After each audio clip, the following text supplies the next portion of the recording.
이건 뭘까요? 죽은 융갑이 그를 아끼던 왕과의 재회 장면. 이게 가능한가요?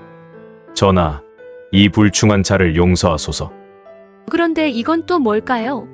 그토록 충성스럽던 융갑이 살아 돌아온 것도 충격인데 융갑이 들고 있는 저 병 속에 뭐가 들었기에 융갑이 저런 말을 하고 있을까요? 이 영상 끝까지 보시면 정말 충격적인 내용이 담겨 있으니 꼭 끝까지 시청해주세요. 안녕하세요. K드라마 무비 채널입니다. 귀궁 13화에서는 드디어 광안문집의 충격적인 진실이 공개되었습니다. 100년 전 연종대왕이 용담골로 피난하면서 벌어진 참혹한 사건의 전말이 드러났죠. 충성스러운 호위무관 청금이가 왕께 용담골로 피신할 것을 권했는데 왕이 그곳에 의장기를 세우려 하자 그렇게 하면 용담골 사람들이 위험하다고 왕의 생각에 반대하다가 결국 죽게 돼버렸지요. 그리고 이건 결국 그와 그의 식솔, 용담골 사람들까지 모두 희생된 끔찍한 진실이었습니다. 팔척귀의 정체도 마침내 밝혀졌습니다. 바로 청금이와 용담골 사람들의 원한이 뒤엉켜져서 만들어진 복합 원기였던 것입니다. 특히 왕을 충성스럽게 호위했지만 오히려 왕의 피난에 걸림돌이 되면서 죽은 청금이의 원한이 가장 컸겠죠.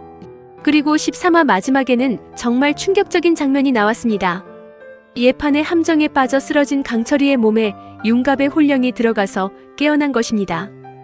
즉 누군가의 도움으로 집으로 업혀올 때는 강철이의 몸이었는데 나중에 깨어날 때는 융갑의 몸이었죠. 여리는 그렇다면 강철이는 어디로 갔지? 라며 당황하는 장면으로 13화가 마무리되었습니다. 이제 구독, 좋아요 한 번씩 눌러주시면서 14화 예고 미리 보기 시작합니다.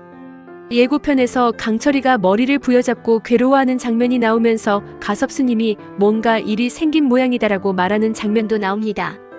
가섭스님은 항상 초자연적인 현상에 민감하게 반응해왔죠. 아마도 융갑의 기운이나 풍산의 음모를 감지한 것 같습니다.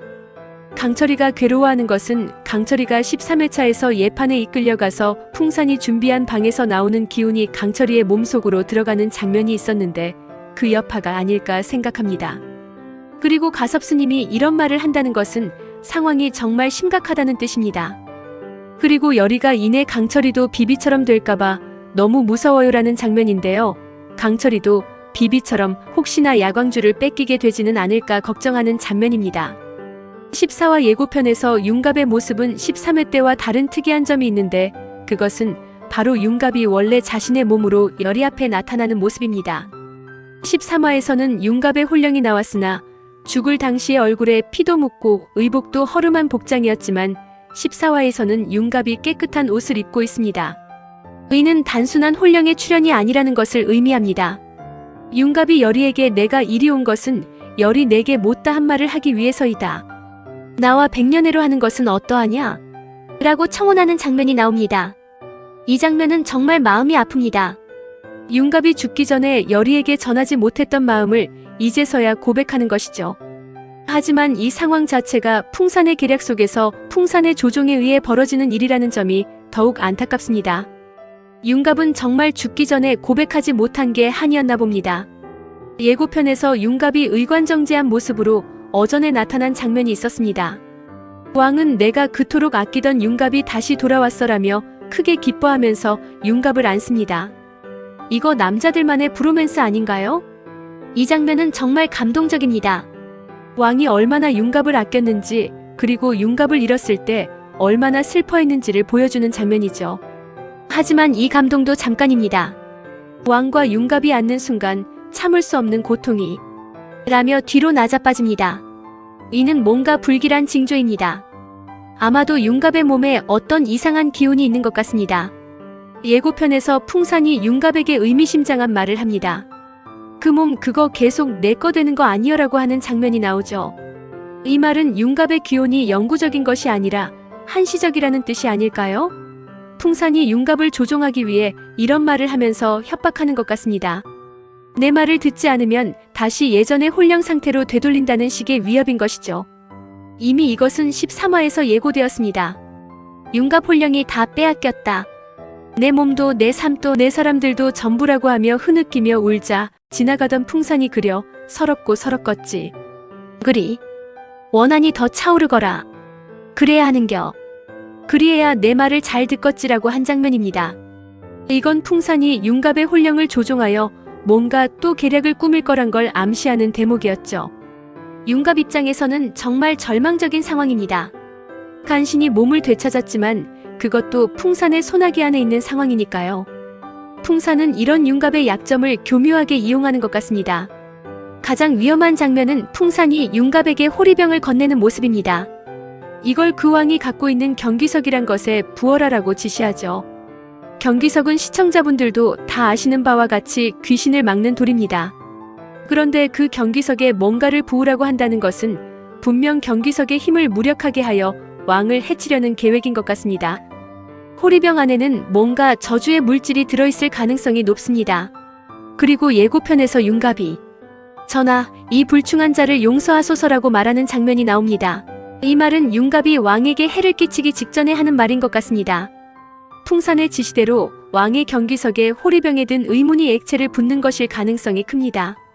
이미 윤갑의 마음은 풍산에 의해 조종되고 있기 때문에 윤갑은 자신의 의지를 거스르는 장면이지만 양심의 가책으로 하는 말처럼 보입니다.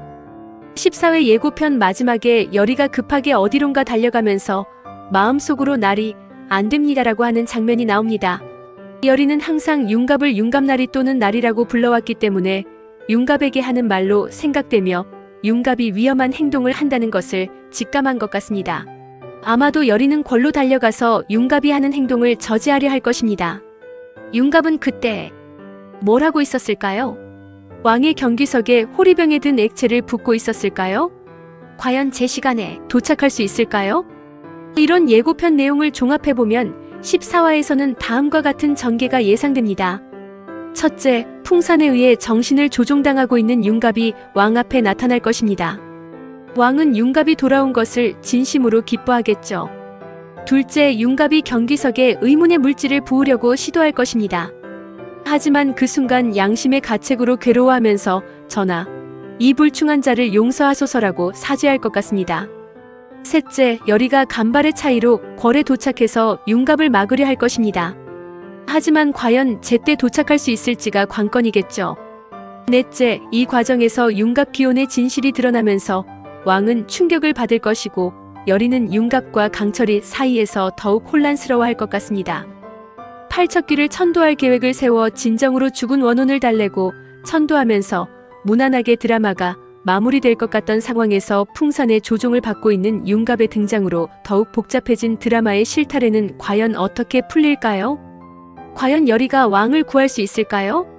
윤갑은 풍산의 조종에서 벗어날 수 있을까요? 그리고 윤갑이 온전한 몸으로 등장한 이 시점에 강철이에게는 어떤 결과가 도래할까요? 등등 아직 이 드라마 결말까지 풀어야 할 문제가 제법 많이 남아 있습니다. 다음 14회차 본편을 보시면서 또 그 다음 회차를 가늠해보는 것도 무척 재미있는 일일 겁니다.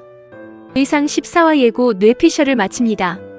구독, 좋아요는 제가 새로운 영상을 제작하는데 큰 힘이 되오니 꼭 부탁드립니다. 감사합니다.